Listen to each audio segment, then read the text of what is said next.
সাথে এই মুহূর্তে টেলিফোনে টালিগঞ্জ থেকে একজন দর্শক রয়েছেন, আরতি বৈদ্য। আরতিদি, খুব সংক্ষেপে বলুন। আমি ময়ূক বলছি, একেবারে অনুষ্ঠানের শেষের দিকে চলে এসেছি আমরা। হ্যাঁ, আমি টালিগঞ্জ থেকে আরতি বৈদ্য বলছি।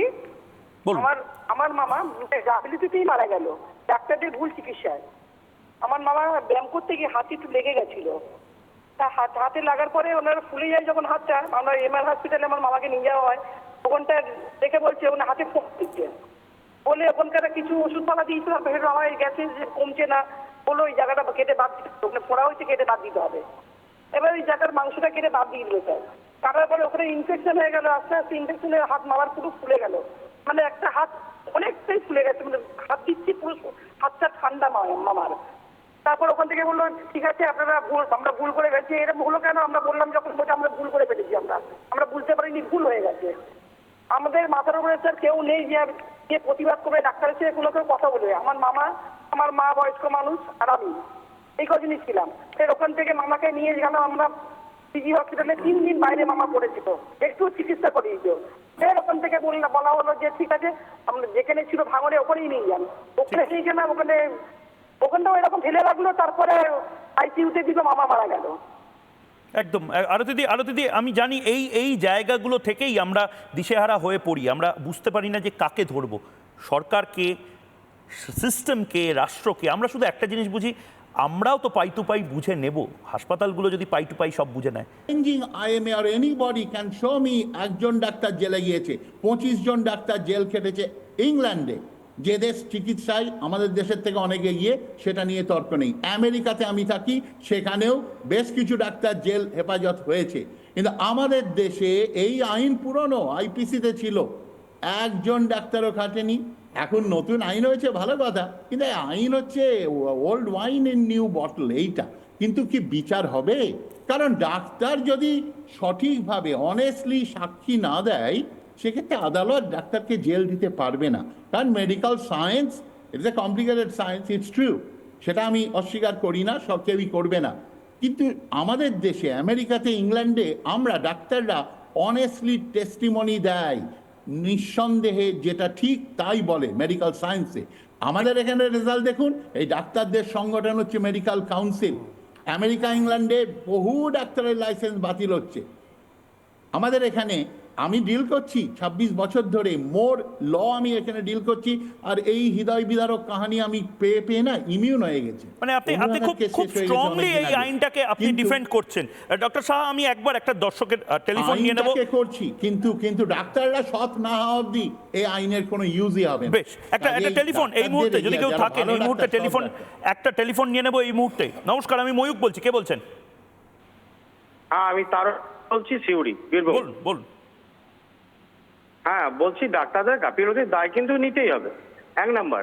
আর 2 নাম্বার, ডাক্তারদের রেফার করার টেন্ডেন্সিটা অনেক বেড়ে গেছে।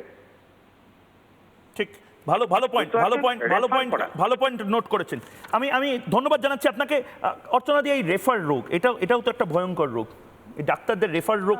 আমি বারবার বলছিলাম, আমি বলছি কোনো কিছুতে রেফারের ক্ষেত্রে ডাক্তারদের দোষ নেই, চিকিৎসায় গাফিলতিতে ডাক্তারদের দোষ নেই, কিন্তু ডাক্তাররা তো একদম মুখ্য চরিত্রে, মানে হিরো যদি বলে সিনেমার যে ভাই আমার কোনো দোষ নেই, আমার কোনো ভূমিকাই নেই, তাহলে যে একেবারে জুনিয়র আর্টিস্ট তারা কি করবে বেচারা? আমি সবার প্রথমে এই যে অংশটা আপনি বলছেন যে মানে আমাদের যে মেডিকেল নেগলিজেন্স হলে ডাক্তারের শাস্তি পাওয়া উচিত কি উচিত না, আমি নিশ্চয়ই নেগলিজেন্স হলে ডাক্তারের শাস্তি পাওয়া উচিত, আমি শাস্তির পক্ষে, আমি ন্যায় সংহিতার পক্ষে। আমি কি জন্য পক্ষে? আমাদের অমিত শাহজি পরিষ্কার বলে দিয়েছেন যে সাধারণ মানুষের যেখানে 5 বছর কারাদণ্ড হবে, নেগলিজেন্সে মৃত্যু হলে সেখানে ডাক্তারের 2 বছর। পরিষ্কার। আগে যেটা ছিল আইপিসি 304A-তে, সেখানে এই আইনটাই ছিল 2.5 বছর কারাদণ্ড হতো। হয়েছে কি হয়নি পরের কথা, এটা আমেরিকা না ইন্ডিয়া বল পরের কথা, কিন্তু আইনটা এই আছে। সুতরাং 2.5 বছরের জায়গায় এখন 2 বছর জেল। সুতরাং কোনো ডাক্তারের জেল বাসটা বাড়ায়নি, বরং আমি বলবো ন্যায় সংহিতা বেশি ডাক্তারদের জন্য জাস্টিফাই। এই জিনিসটাকে পলিটিসাইজ করা হচ্ছে, নাম্বার 1। নাম্বার 2, পশ্চিমবঙ্গ তথা ভারতবর্ষে বিশেষ করে পশ্চিমবঙ্গের মতো জায়গা যেখানে ডাক্তারের সংখ্যা প্রতি 1800, 1600, 1500 মানুষে না না, কিন্তু একজন। রেগুলেট কে করবে আপনার দিদি? রেগুলেট করার আমি একটা সেটাই জায়গা আনতে হবে বলছি, তো। আমাকে মানে এই জায়গাটা বেসরকারি এক হাসপাতালের মিনিট, বিরুদ্ধে এতবার এত অভিযোগ উঠেছে, তাদেরকে রেগুলেট করারও তো একটা জায়গা আনতে হবে। মানে সরকারের সঙ্গে- আমি একটা জিনিস বুঝতে পারি না, একটা হাসপাতালে একটা গ্লাভসের দাম যে তার ঠিক পাশের হাসপাতালে সেই গ্লাভসের দাম আলাদা হয়ে যায়। আবার জলের বোতলের দাম যে হাসপাতালে যে টাকা নেওয়া হয় তার পাশের হাসপাতালে কবির এইটার রেগুলেশনটা নিয়ে তোমরা আন্দোলন কেন করবে না? মানে এটাও কি চিকিৎসকদের দায় নেই বলে? মানে পুরোটা হাসপাতালের যারা কর্তৃপক্ষ আছে কাজ করে না না কাজ করে, মালিকানা নয়। না মালিকানা নয়, মালিক কিন্তু যে মালিকানা hospital- নয়, কিন্তু চিকিৎসক তো চিকিৎসক বারবার এই যে পছন্দ না টেস্ট, হলে এতগুলো বারবার করে টেস্ট দেয়, দেবে। এটা তো হাসপাতালের মালিক দেয় না, এগুলো তো ডাক্তারেরা হাসপাতালের মালিকের সাথে কথা বলে নিশ্চয়ই দেন। না, তাহলে কারা দেয়? এর মধ্যে এই যে টেস্ট থেকে শুরু করে সবকিছু। থাকে তারা হ্যাঁ, দেয়। আমরা তাহলে নার্সকেই ভরসা করবো বেশি চিকিৎসকের থেকে? মানে পয়েন্ট হচ্ছে এমন একটা স্যাচুরেশন পয়েন্টে যাচ্ছে যেখানে বাংলার মানুষ জবাব চাইছে। অফকোর্স ডাক্তার সবার উপরে চিকিৎসাটা দেন এবং রোগীর সবার জন্য উপরে কি মুখ্য চরিত্র? মুখ্য একটা চরিত্র, সিনেমায় I মুখ্য agree, চরিত্র I যেরকম agree। নায়ক, ঠিক এবং সেরকম চিকিৎসক এই স্বাস্থ্য ব্যবস্থার মুখ্য মুখ্য চরিত্র। চরিত্র, সুতরাং দায়বদ্ধতা ডাক্তারের। কিন্তু ডাক্তারের অবস্থাটা চিন্তা করুন, হাসপাতালে সে একজন পেই, একটা টাকা মাইনে দিয়ে তাকে রাখা হয়, সে সার্ভিস দেয়। প্রাইভেট হাসপাতালে কথা বলছে, বেশ। সেখানে হাসপাতাল কি করছে? হাসপাতাল এর উত্তর কি তুমি সাপোর্ট করো? কেন সিস্টেমকে দুষবেন না? এক্স্যাক্টলি, আমি এই সেটাই কবিউল, বলছি। এই সিস্টেম, এই সরকার এইটা করে আমরা কোন দুয়ারে ঘুরবো? না সে কারণেই কি আসলে চিকিৎসককে সামনে পেলে চিকিৎসকের উপর সমস্ত ক্ষোভ উগড়ে দেয়? চিকিৎসক নিগ্রহ তো ক্রমাগত বাড়ছে, একদম, এবং তার বিরুদ্ধে আমরা লাগাতার রিপাবলিক বাংলা খবর করেছি, কিন্তু সামনে এগিয়ে শুধুমাত্র দেওয়া হয়। চিকিৎসক নিগ্রহ না, গাফিলতির অভিযোগও বাড়ছে। গাফিলতির অভিযোগ আর গাফিলতি তো এক নয়, সেটাকে প্রুভ করার বিষয় আছে।